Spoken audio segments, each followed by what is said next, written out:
오늘 아침에 우리에게 주시는 하나님의 말씀은 시편 136편 1절과 24절에서부터 26절까지 말씀입니다. 여호와께 감사하라. 그는 선하시며 그 인자하심이 영원하미로다. 우리를 우리의 대적에게서 건지신 이에게 감사하라. 그 인자하심이 영원하미로다. 모든 육체에게 먹을 것을 주신 이에게 감사하라. 그 인자하심이 영원하미로다. 하늘의 하나님께 감사하라. 그 인자하심이 영원하미로다. 아멘. 습관화해야 할 것이 있습니다 라는 제목으로 말씀을 드리려고 합니다. 예수님께서는 평상시 기도하는 습관을 가지셨습니다. 습관을 쫓아 산에 오르거나 홀로 있으면서 하나님과 영적인 교제를 나누면서 하나님 주시는 은혜와 능력을 힘입고 사역을 감당하셨습니다. 그 주님께서 우리에게 또 다른 습관화를 요구하고 계시는 것이 있는데 바로 감사입니다. 기독교는 감사의 종교이죠. 하나님이 우리에게 베푸신 많은 은혜들에 대한 감사하는 것은 성도의 당연한 도리이자 의무라는 것입니다. 그러니 이 감사 또한 우리의 생활 속에 습관적으로 해야 할 일임을 주님은 곳곳의 말씀을 통해 가르쳐 주셨습니다. 자, 그런다면 오늘 2023년 전반기를 보내고 후반기에 들어서며 첫 주일에 지나온 전반기를 돌아볼 때 오늘 우리에게는 하나님께 감사할 일이 있는지 없는지 돌아보지 않을 수가 없습니다. 여러분 어떻습니까? 지난 전반기 동안 많은 것을 잃었습니까? 아니면 받았고 누리고 나누고 베풀었습니까? 많은 사람들은 많은 것을 잃었다라고 생각을 하며 아쉬워합니다. 그런데 오늘 하나님은 우리에게 너희들은 잃은 것이 없다라고 분명히 말씀해 주셨습니다. 욥기서 5장 24절에 보면 네가 내 장막의 평안함을 알고 내 우리를 살펴도 따라 삽니다. 잃은 것이 없을 것이며. 지금 욥은 자녀 10명을 다 잃어버렸어요. 그 많은 재산을 다 잃어버렸어요. 그런데도 그런 욥에게 하나님은 너는 잃은 것이 없다라고 말씀하셨습니다. 이게 안 맞잖아요. 그런데 하나님 분명히 말씀하십니다. 하나님 보실 때에 너는 많은 걸 잃었다고 생각하지만 내가 볼 때는 잃은 것이 없다라는 것이 하나님의 말씀이세요. 우리 전반기의 삶을 돌아볼 때에도 내가 볼 때는 많은 것을 잃어버렸다라고 할지라도 하나님 보실 때는 잃어버린 것이 없다라고 하시는 이 하나님의 음성을 여러분 다시 한번 마음속에 새길 수 있기를 주님의 이름으로 축복합니다. 그렇기 때문에 오늘 우리는 감사할 일이 더 많습니다. 그래서 우리는 후반기를 맞이하는 첫 주에 전반기에 베풀으신 하나님의 은혜, 때로는 잃어버리고 때로는 놓쳐버리고 때로는 여러 가지 많은 어려움을 겪었지만 여전히 하나님 보시기에는 이런 것이 없기 때문에 감사해야 된다는 거예요. 그래서 감사는 필수예요. 선택이 아니에요. 주님이 겉으로 우리에게 원하시는 것처럼 범사에 감사하라, 습관적으로 감사하라, 심지어 인위적으로까지 감사하라 라고 말씀하신 거예요. 아무리 선택의 시대라고 하지만 감사는 필수입니다. 선택적으로 감사하는 것이 아닙니다. 이스라엘 백성들을 볼까요? 이스라엘 백성들에게 하나님은 3가지 절기를 지키라고 했어요. 유월절이, 여러분 잘 아는 맥주절이, 그리고 장막절이, 이 3개의 절기는 의무적으로 습관적으로 이스라엘 백성들은 다 지켜야만 했습니다. 마음에 있든지 없든지 시기만 되면, 때가 되면 하나님 앞으로 나와 제물을 드리고 하나님 앞에 감사 예물을 드렸던 것이 이스라엘 백성들의 삶이었어요. 그들의 습관적인 감사. 사랑하는 여러분, 구약시대 뿐만이겠습니까? 신약시대를 보십시오. 아까도 말씀드린 처럼 데살로니가 전서에 보게 되면 범사에 감사하라고 말씀하시면서 습관적으로 일상 속에서 삶 자체가 감사가 되라 이렇게 말씀해 주셨습니다. 구약시대에나 신약시대에나 하나님이 그 성도들에게 원하셨던 것은 감사는 선택이 아니라 필수라는 거예요. 그러니 습관적으로 하라는 것, 의무적으로 하라는 것이 주님의 뜻이었습니다. 그러면 그 습관적으로 하는 감사 가운데 조건이 있습니다. 첫째는 하나님께 감사해야 되는 거예요. 다른 신이 아니에요. 하나님께. 그리고 가진 것으로 감사라는 거예요. 내 손 안에는 한 마리의 새가 숲속에 있는 10마리의 새보다 낫다라고 하는 말이 있지 않습니까? 가진 것으로 감사해야 되는 거예요. 여러분, 미래를 또한 감사해야 되는 거예요. 오늘 우리의 삶 속에 하나님이 원하시는 삶은 무엇입니까? 오늘 우리가 가진 것에 감사하라는 이야기예요. 미래에 초점을 맞춰야 된다는 거예요. 그래서 피아난이라는 사람은 우리가 세 가지만 있으면 불평 원망할 자격이 없다라고 했어요. 그 세 가지가 뭡니까? 한 끼 음식과 건강과 소망이라는 거예요. 미래를 가지라는 거예요. 미래에 대한 소망을 가지라는 거예요. 더 나아가서 약속에 초점을 맞춰야 된다는 거예요. 여러분, 하나님의 약속은 이루어지지 않는 것이 없는 줄로 믿으시기를 바랍니다. 하나님의 약속은 반드시 이루어져요. 그러므로 그 약속을 붙들고 감사해야 되는 거예요. 미래에 대한 소망을 두고 감사해야 되는 거예요.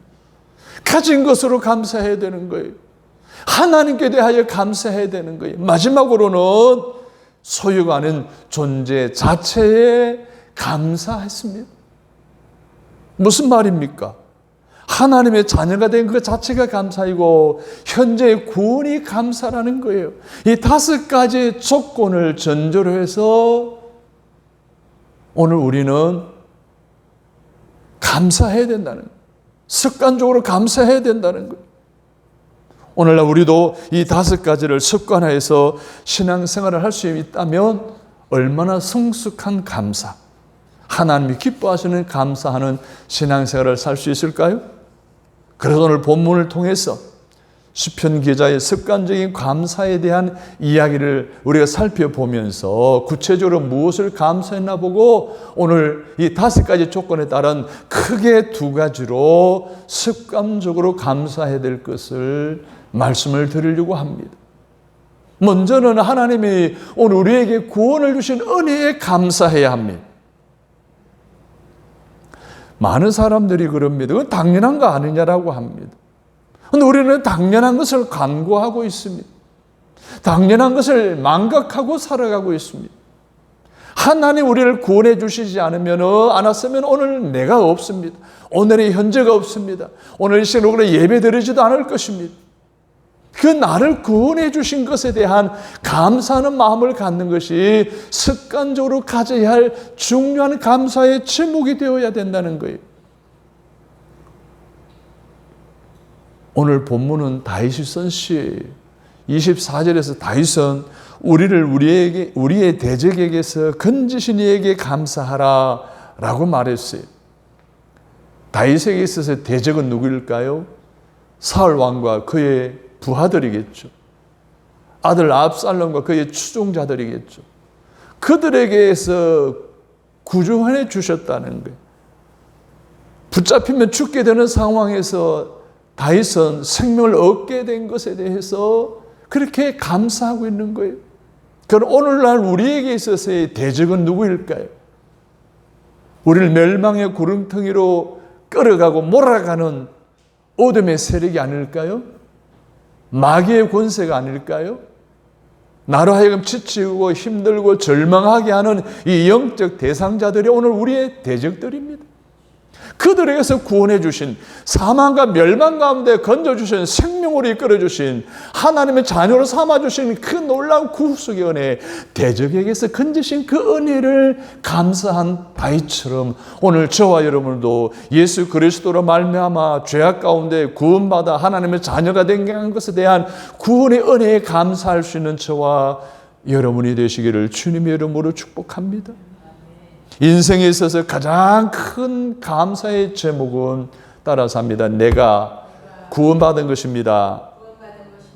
여러분, 이 내가 구원받은 것에 대한 확신이 있다라고 한다면 오늘 우리 일상에서 일어나는 크고 작은 모든 희노애락의 일들은 저와 여러분의 감사의 제목이 되어질 줄로 믿습니다. 여러분 그러잖아요. 죽을 병에 걸렸던 사람이 살아나잖아요. 다시 회복하잖아요. 건강을. 그런 사람에게 물어보십시오. 모든 것이 감사하다고 그러지 않습니까? 내 인생에서 가장 큰 감사의 제목인 구원의 은혜에 대한 확신을 갖고 살아가는 저와 여러분이 되셔서 모든 일상에 일어난 크고 작은 사건들이 희노애락의 삶의 모습들이 다 감사의 제목이 되고 감사의 조건이 되는, 그래서 날마다 습관적인 감사, 의무적으로 하는 감사의 삶을 살아가는 저와 여러분이 되시기를 주님의 이름으로 축복합니다. 우리 한국인들은요, 오래전부터 유교나 불교의 영향을 많이 받았습니다. 그래서 한국인들에는 감사에 대해서 굉장히 인색하고 감사가 결핍한 그러한 가운데 살아가고 있다라고 합니다. 그 단적인 예가 IMF 이후로 여러 가지 많은 경제적인 어려움 속에 소상공인들이 손님들을 끌기 위해서 식당 앞에다가 마네킹을 세워놓고 아니면 인형을 세워놓고 손님이 들어서면 안녕하세요, 어서 오세요 인사하게 했습니다. 식사를 하고 나갈 때 또 말을 하는데 어떤 말을 했을까요? 또 오세요라고 이렇게 말을 했다는 거예요. 감사합니다. 맛있게 먹어주셔서 감사합니다. 이렇게 해야 되는잖아요. 그런데 또 오세요라는 거예요. 그게 뭐예요? 우리 한국 사람들의 정서가 감사에 인색하다는 거예요. 감사의 결핍 정서가 있다는 거예요. 그에 비해 서양 사람들, 저 기독교 국가의 기독교 영향을 받은 나라들을 보십시오. 일상의 용어 50가지 중에서 28%가 감사와 관련되어져 있다는 거예요. 생활이 감사해요. 삶이 감사해요. 습관적으로 감사하는 그들을 보게 됩니다.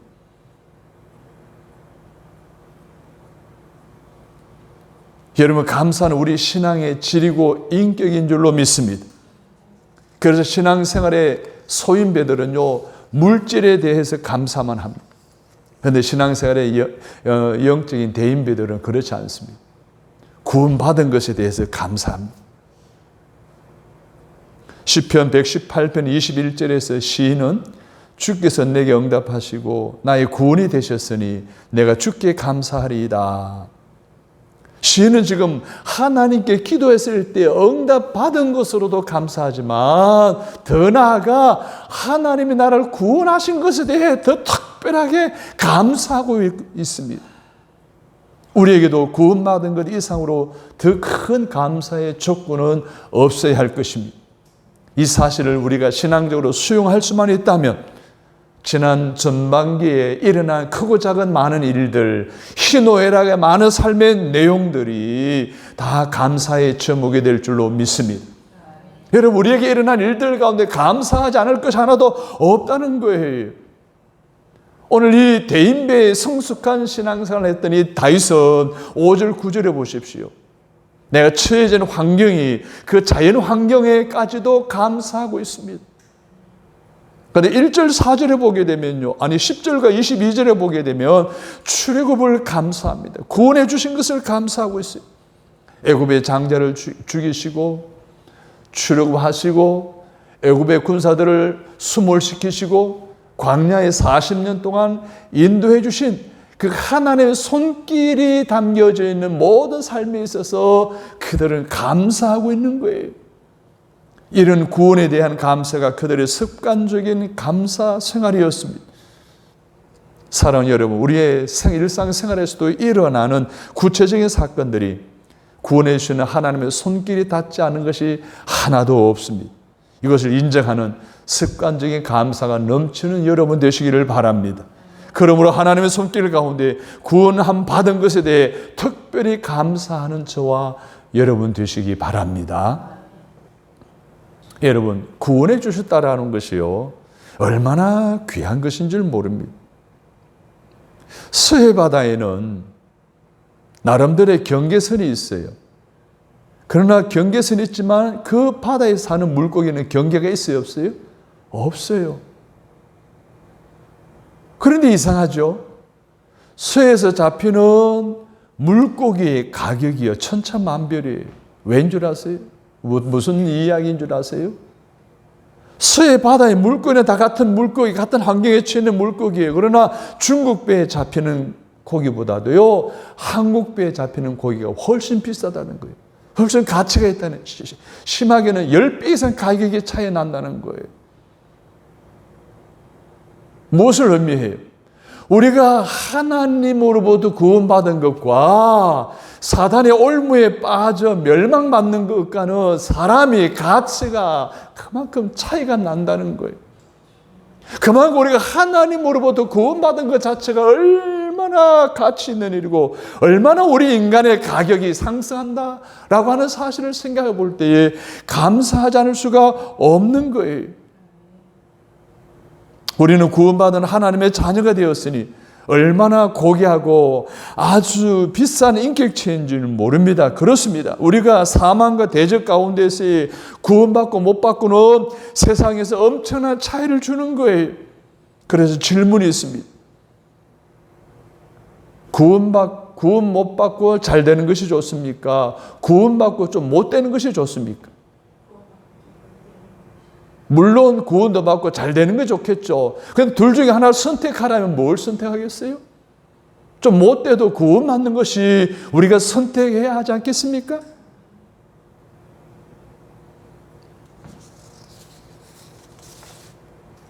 그러므로 하나님의 은혜로 구원받은 여러분들이 하나님의 자녀로 살아가는 특권을 누리고 있음에 매일매일 감사하는 마음으로 살아갈 수 있기를 간절히 바랍니다.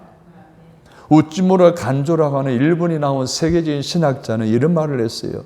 감사하는 마음이 생기지 않는 메마른 마음을 가지게 된 것은 저주다. 저주라는 거예요. 정말 그렇습니다. 감사하지 못하는 것 자체가 저주예요.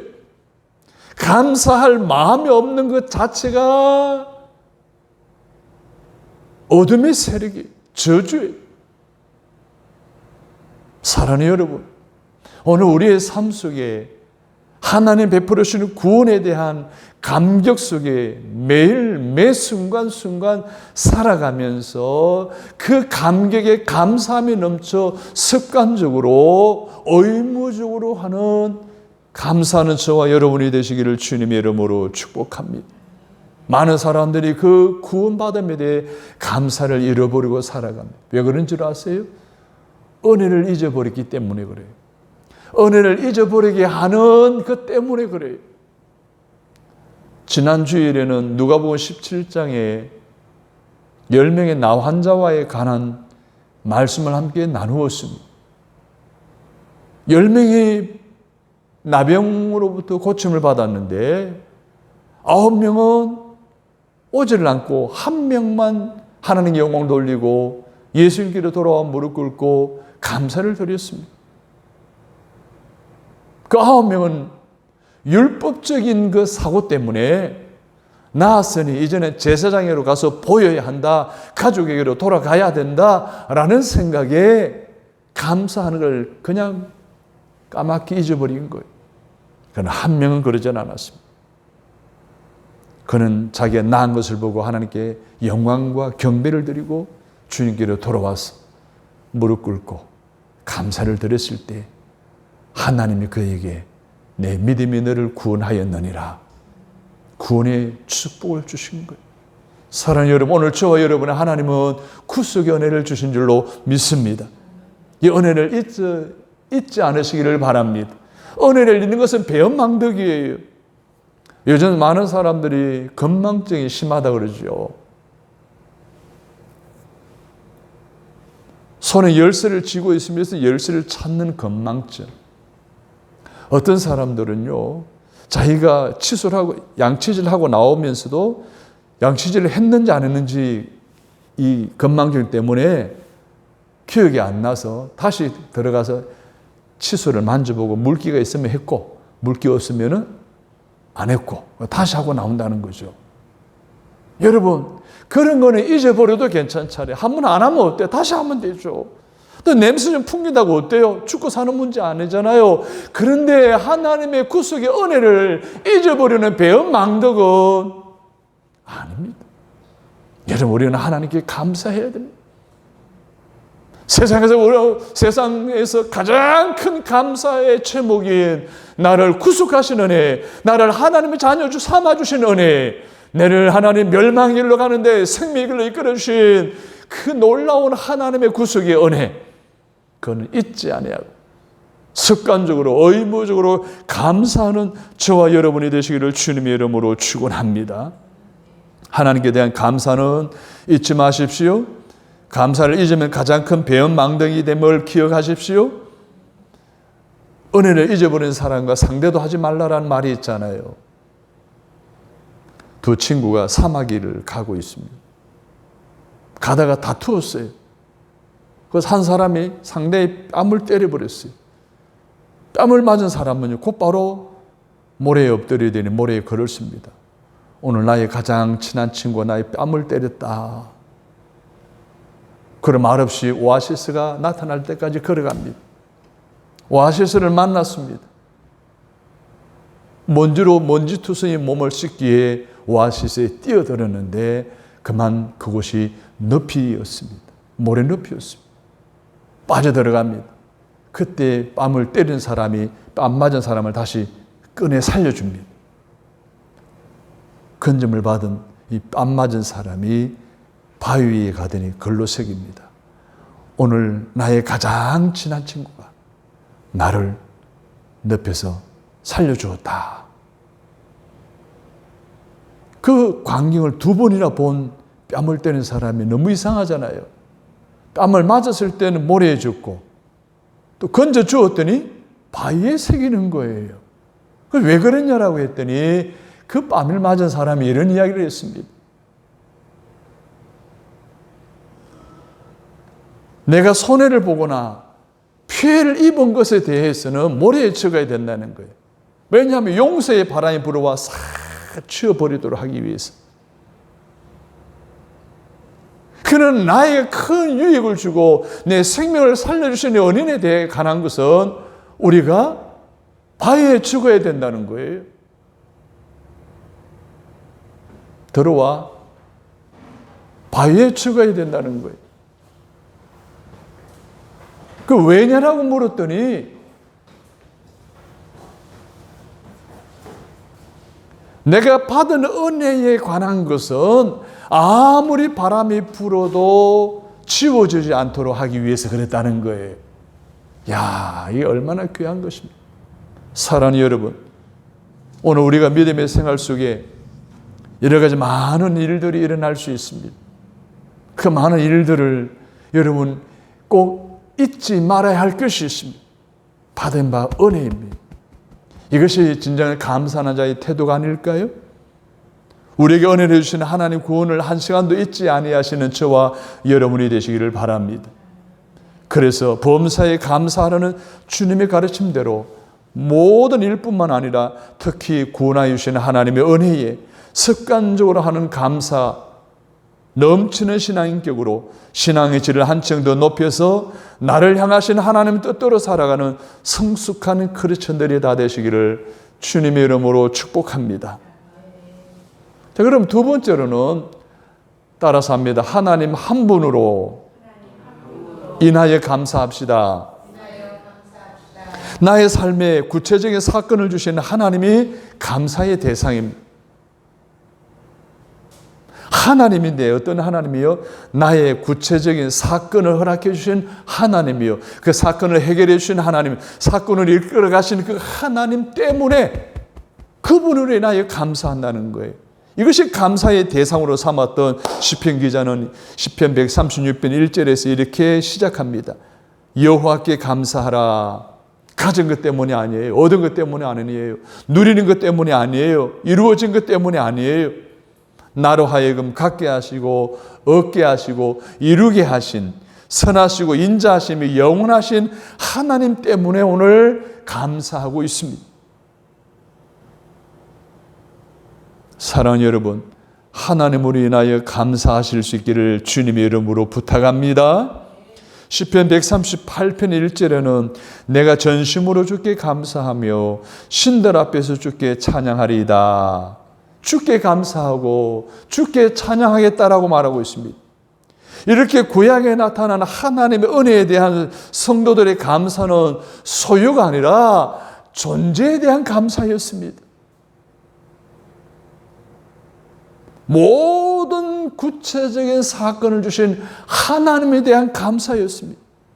보십시오. 시편 136편은 감사의 시인데 1절을 보시면 여호와께 감사하라. 그는 선하심이 그 인자하심이 영원함이로다.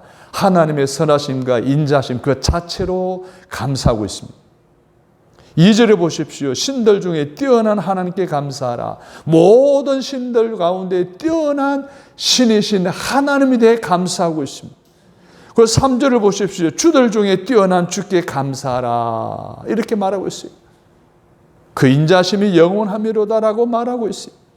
1절, 2절, 3절에서는 감사의 대상을 여호와 하나님 주로 삼고 있습니다. 이 모든 것은 하나님의 다른 이름들이죠. 4절 이하에 보십시오. 홀로 큰 기이한 일들을 행하신 이, 지혜로 하늘을 지으시니 땅을 물 위에 펴시니 그리고 계속 무엇 하신 이라고 합니다. 이 모두가 다 무엇을 하신 이, 그 하나님을 말하고 있습니다.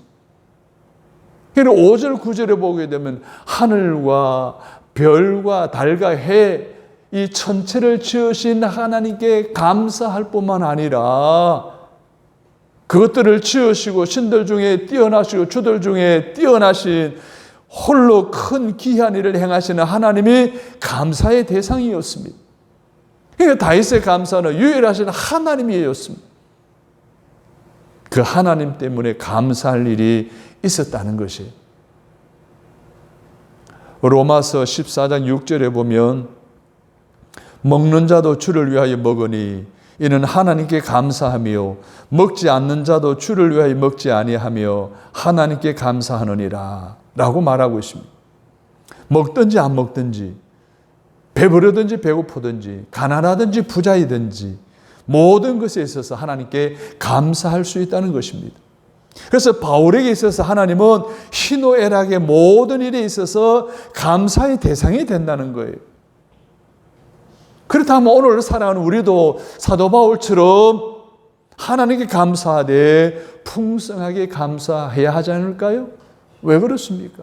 하나님은 오늘 우리에게 너무나 많은 은혜를 부어주셨기 때문에 그렇습니다. 풍성한 은혜를 부어주셨기 때문에 우리도 하나님께 풍성한 은혜에 대한 감사를 드려야 할 줄로 믿습니다. 그래서 빌립보 4장 19절에 이렇게 말하고 있습니다. 나의 하나님이 그리스도 예수 안에서 영광 가운데 그 풍성한 대로 너희 모든 쓸 것을 채우시리라. 성경에는요, 풍성이라는 단어가 48번 나옵니다. 풍성이라는 단어는 하나님의 또 다른 이름이에요. 풍성이라는 단어는 하나님의 언어예요. 풍성한 대로 너희 쓸 것을 채워주신다라고 약속하심을 믿으시기 바랍니다. 그래서 우리는 하나님께 감사할 때도 풍성하게 감사해야 합니다. 여러분,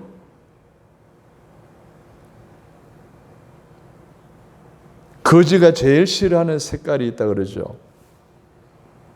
무슨 색일까요? 인색이라고 그럽니다. 하나님도 가장 싫어하는 색이 있어요. 인색이. 우리가 하나님 앞에 베풀어 주신 은혜에 대해 감사할 때에 그 하나님 한 분으로 그분이 계시다는 그 자체가 오늘 우리에게 감사할 수밖에 없는데, 풍성한 은혜를 베풀어 주신 하나님에 우리도 풍성하게 감사를 드려야 된다는 겁니다. 서양 격언에 이런 말이 있어요. 제일 가르치기 어려운 수학 문제는 우리가 받은 축복을 세어보는 문제다라고 했습니다. 여러분, 우리가 받은 축복을 세어보는 것이 어렵습니까? 손을 꼽으면 손을 꼽을 수가 없습니다. 그런데 이것이 세어보는 것이 어렵다는 거예요. 그만큼 인색하다는 거예요. 그만큼 감사할 마음이 없다는 거예요. 그만큼 하나님 존재나 하나님 구원해 주신 것에 대해서 감사할 마음이 없다는 거예요. 여러분이 감사를 해야 할 줄 아는 사람이 영적인 사람입니다. 감사를 모르면 복도 모르는 사람입니다. 모든 일에 풍성하게 감사할 줄 아는 오늘 저와 여러분이 되시기를 간절히 바랍니다. 어느 노인이 정원에서 나무를 심고 있었어요. 지나가는 이웃 사람이 어르신 무엇을 심고 있습니까? 망고나무를 심네. 할아버지 심으시고 그건 나중에 따먹으시려고요? 아니야. 나 그렇게 오래 살 수가 없지. 하지만 나는 그동안 다른 사람이 심어놓은 열매를 많이 따먹었다네. 내가 심은 이 망고나무를 통해 다른 사람이 따먹게 해야 되지 않겠나. 여러분에게 감사하는 자의 자세가 아닐까요?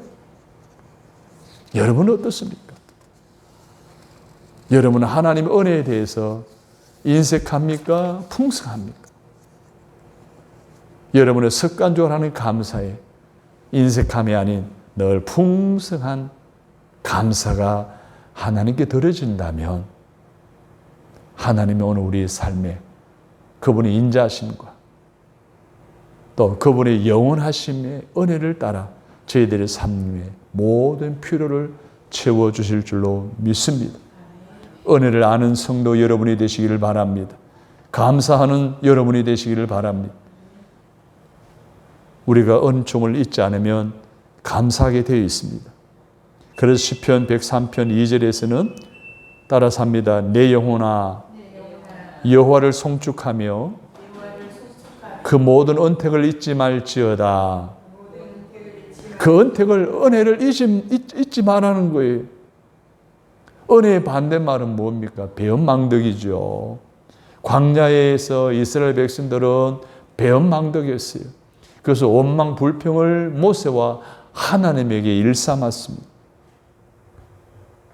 결국 그러다가 그들은 다 광야에서 죽어버리고 말았잖아요. 그래서 은혜를 아는 것이 축복인 줄로 믿으시기 바랍니다. 여러분, 감사 불평은요, 종이 한 장 차이에요. 같은 물을 마셔도 젖소가 마시면 우유가 되지만 독사가 마시면 독이 되는 거예요. 감사와 불평은 종이 한 장 차이에요. 원망과 불평이 아니라 은혜 안에서 감사를 선택하시는 저와 여러분 되시기를 바랍니다. 오늘 선택적인 습관적인 감사를 선택하셔서 맥주 감사절을 지키는 성도 여러분, 이 시간 우리가 기억해야 할 것이 있습니다. 우리 삶에 일어나는 모든 일은 하나님의 계획대로 되어져 갑니다. 그러다고 한다면 하나님 우리의 앞장서 가시지 않을까요? 그래서 주님은 범사에 감사하라고 하신 이유가 거기 있어요.